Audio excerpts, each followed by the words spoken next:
DRM Fridays. On tonight's show, I build an O-gauge brake band from a Parkside kit. I'll have a look what Scott's purchased.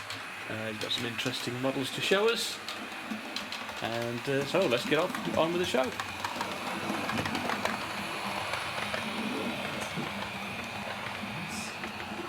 Here's my latest purchase. This is Daypol O-gauge Terrier, number 9 Fishbone. I particularly wanted this one because I've got a 00 exhibition layout with some Hornby versions of this, and when Scott said he was going to sell this, I thought I'd snap it up. And so this is Scott's model, but now mine, and it's an attractive little model, and it runs quite well as well, as I shall prove.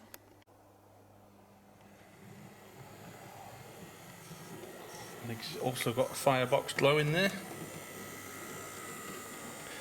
I will be putting some coal in the bunker, and also probably get some figures in there.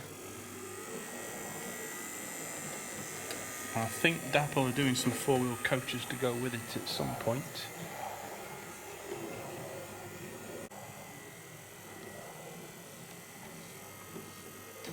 But I'm not the only one that's bought a new engine. I think Scott's also got an O-gauge engine to show us. Now I instantly know where you got this from, because I've had stuff from this company before as well, and they always gift wrap them. It's lovely wrapping paper they put on it. Yes. And, it's from Ellis Clark, isn't it? That's right, yes. It's a new purchase I've had this week. Good. This time it's English, so we're back on this side this time. Yeah, a different gauge. But the thing is, yes, you're right. I mean, how they present the whole thing is really nice. And the interesting thing is as well, they even give you a nice lovely pen as well. Yeah, they do. I got one of those as well. Which is really lovely to think. I don't think I know any model railway companies out there that actually, you know, besides free postage, actually, you know, it gives you a free pen as well. It's very nice, really. I've used them a few times. I was very impressed. But I do like the packet. I do like it's a nice touch, I think. It's almost a shame to unwrap that. Yes, I do. I totally agree. But it has to be. It has to be done. You know, it has to be. So we shall try and open it now. And unfortunately, it's like Christmas. It does. It makes it special, doesn't it? It does. And I think it's a nice personal touch. I've ordered before, but only on the 00 side of it, not actually on the O-gauge. This is the first O-gauge I've actually bought off. Well, they do it with the 00 as well, I think. Yes, I think it's called Clark Railworks. Yeah. I think is the other smaller scale. So, but otherwise it's just normal Ellis Clark for the O-gauge. So familiar Heljan box. Yes, love the boxes. I know this one's slightly scratched, but it doesn't really matter. But clearly, you know, their Heljan boxes are very sturdy, which is brilliant, really, which I do like. So, right, without further ado, we'll give it an open and see what's... this is something I've been wanting for a while, so, of course, you can tell, I think... Yeah, just there's on the clue.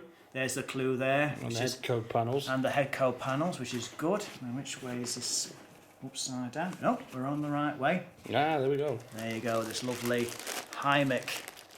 Now apparently, when I bought this, which is an interesting thing about with Ellis Clark, is now they said in their description that any broken cogs are being replaced for new. So clearly there might have been an issue with it. They did have issues. These early Helgans. So the good thing of reassurance is that they've basically stated that they've replaced the cogs, which is good.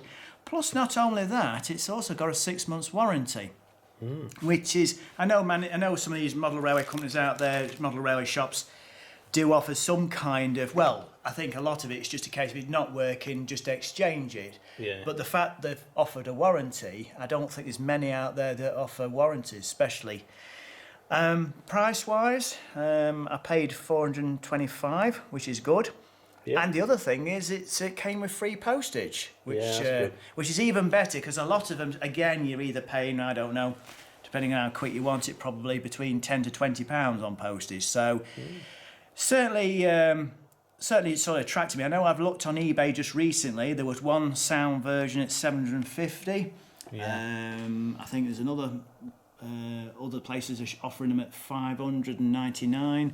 eBay was offering another one at I think the other one was, well, it was originally for 525, then the seller made me an offer of 509, and then I still didn't take the offer, so he's reduced it to 495, but £425 I think is a great bargain, really, especially I think with the blue one, because I would say the blue one's quite a, I mean I know the green ones but are out there at the moment, but I think the blue one's more desirable, I think, anyway, as well. Yeah, I think you're right.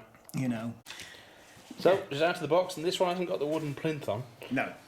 Which is probably because it's a bit older model, isn't it? Yeah, it seems to be an early one, but I tell you something, it's really heavy. Yeah. Twin motors. I thought the Class 40 was heavy, but which is about £8. Yeah. But this is if you hold it yourself, you can see this. Oh yeah, it is. Well, I've got a 25, and that's heavier than that. Yes, so I think I think you don't need to go to the gym. No. Just get a few O gauge and do a bit of dumbbell work with them. I think you're fine. But no, it's on a serious note. So obviously, you know, really, you are getting your money's worth actually. And apparently, there's a rotary fan on this as well, which I've been told. And it's also got head code fitted. I thought you might have had to do that yourself. No. Yes, they've actually. This is. I think the reason I bought this because there are a few that were unnumbered.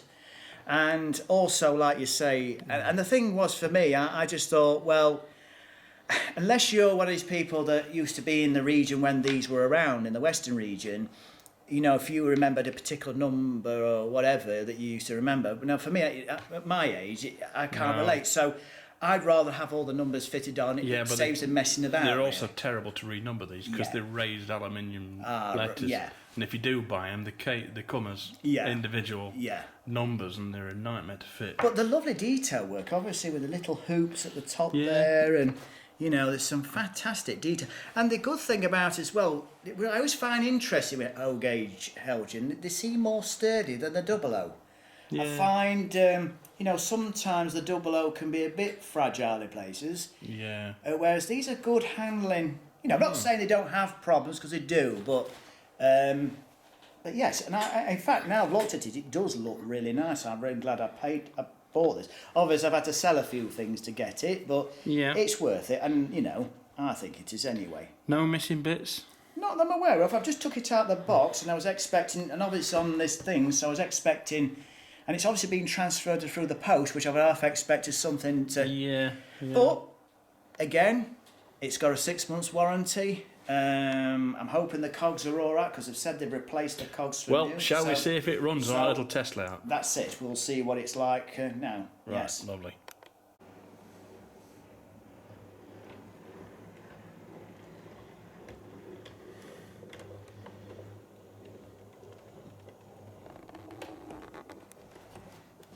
Well, it certainly looks nice. It's working. I'm certainly pleased with it anyway. I think it needs running a little bit, but other than that, yeah, very nice model. I like the colour as well. Yeah, it's really nice. There's a certain shade of it as well, and the yellow as well that goes with it. Yeah.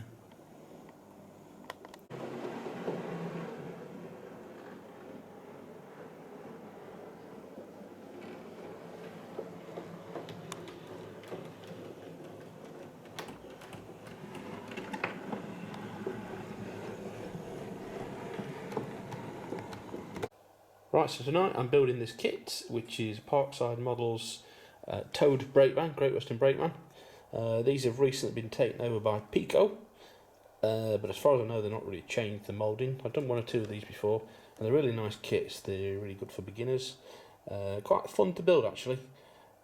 So I've just laid out some of the equipment I need, which I'll show you using that later. It's the GWR 20-ton goods brake van AA19, and it comes with all the transfers as well, and the couplers and the buffers. Right, so base plate on and sides on. I made a mistake, I actually put it on the wrong side, upside down, so I've changed that round, but the instructions are quite clear. It was just me being daft. So that's how far we got so far. Glue I'm using is this plastic weld, which is like a liquid poly, which is an extra strong glue. That just runs down in the gaps. You just paint it on with a paintbrush, and that glues it quite solidly. Although I still managed to get it apart when I put that piece on upside down. Hold it back there, I think. Yep.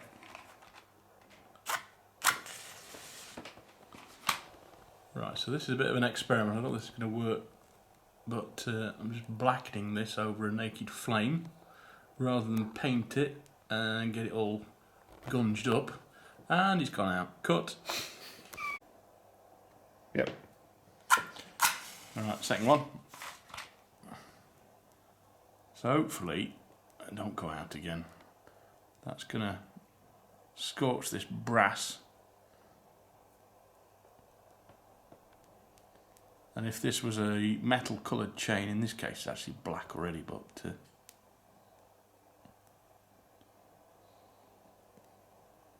it is darker, isn't it? Don't try this at home, kids. In fact, kids, don't try this at all. You get me into trouble. It's for adults only. And don't get your fingers singed, Scott. No. They're worth too much to this channel. Was it like a penny? Well, I feel like I find a replacement.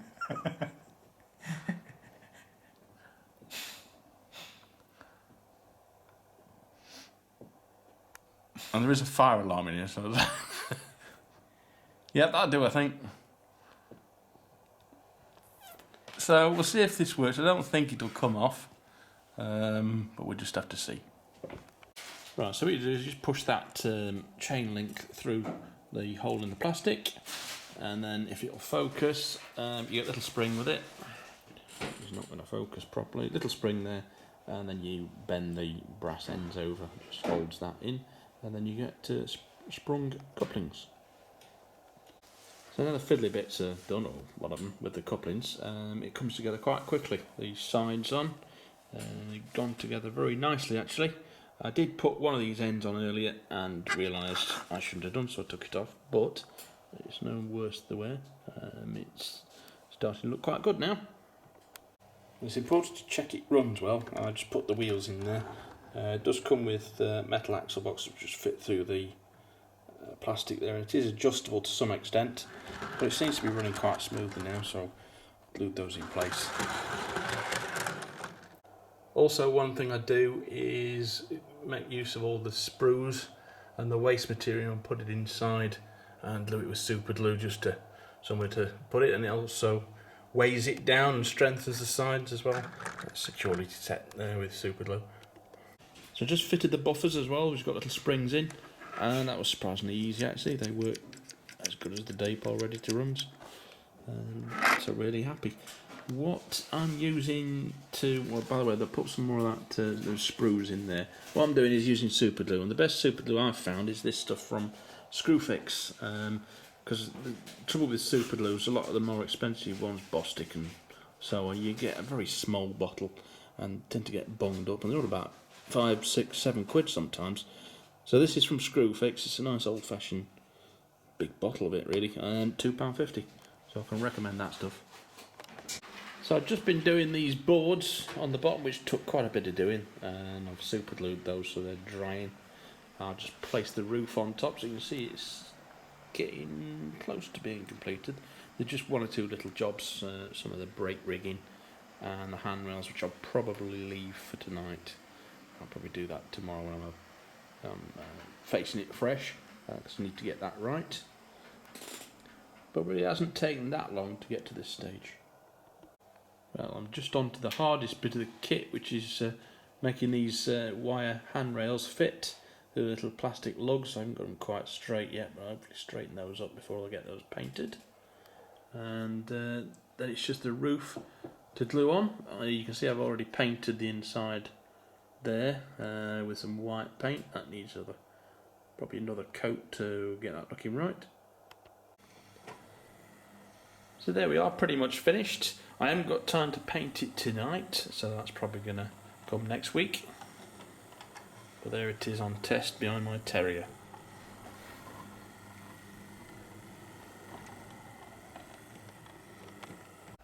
Talk to the hand. Good. Hi, I just thought when I saw the comments last week, it was quite pleasing to see that the TGV was quite a good popular for people to make some good comments to. But I just thought, when I was packing it up last week, I just thought I'd point out some issues that I actually came across, which if you're ever considering buying a TGV, is probably something just to consider, especially with Lima in particular. And one of the things was when I was actually packing in the loco back, I happened to notice especially on the dummy car, I noticed there was a large crack. And once I decided to investigate a little further, because I could hear this bit of weight that was rattling about, unfortunately the whole lot came apart, which was really sad.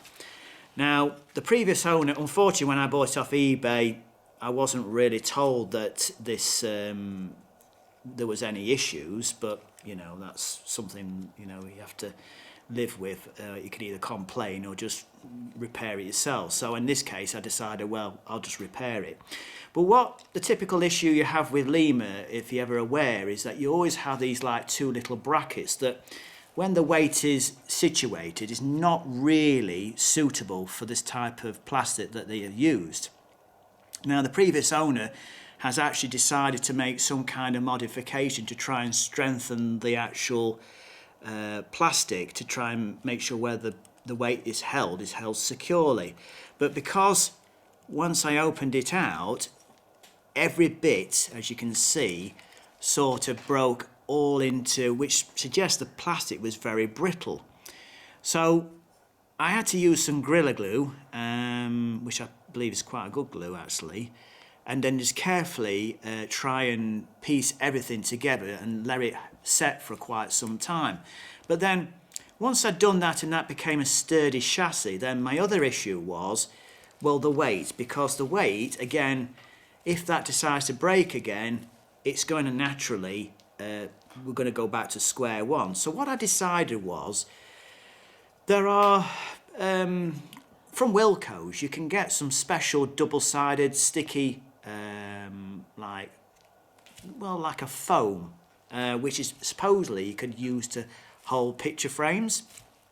And what I thought I'd do is apparently it can hold 200 grams of weight. So I thought that'll be brilliant. So rather than using glue and so forth, which doesn't always work, and you could use blue tack, I decided, and you're just seeing a feint there, that I've used these two little patches of double-sided foam tape, and it will not actually move, but won't actually damage the actual base. So if you do decide you want to rip it out, you can do at some point. But I thought, by putting this in, it hopefully will prevent it from causing any more damage or pressure on these 2 points that really Lima really, that's the only trouble with Lima, is that they failed. If you ever hear anything rattling, it won't be the actual weight that's actually needs positioning. It'll be a case of the pins that hold the weight in place will need to be repaired, and that's the only thing you have to be very wary of.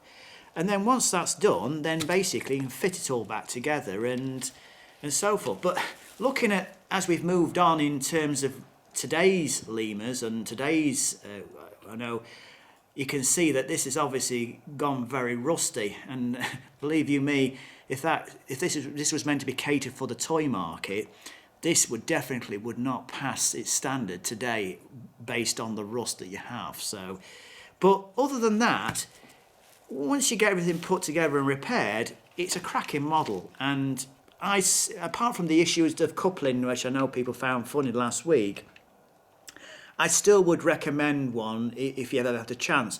I know on eBay there are some where I've seen where there are plastic pantographs, but you can find the ones that you can get special 4-car set packs where you can actually get the metal ones. So yeah, if you're ever interested, I certainly would recommend a Lima. I thought it was quite good fun, and yeah, it's something to buy in the future if you ever do decide.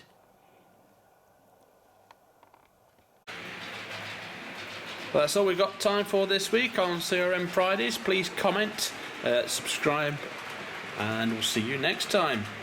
Bye bye for now.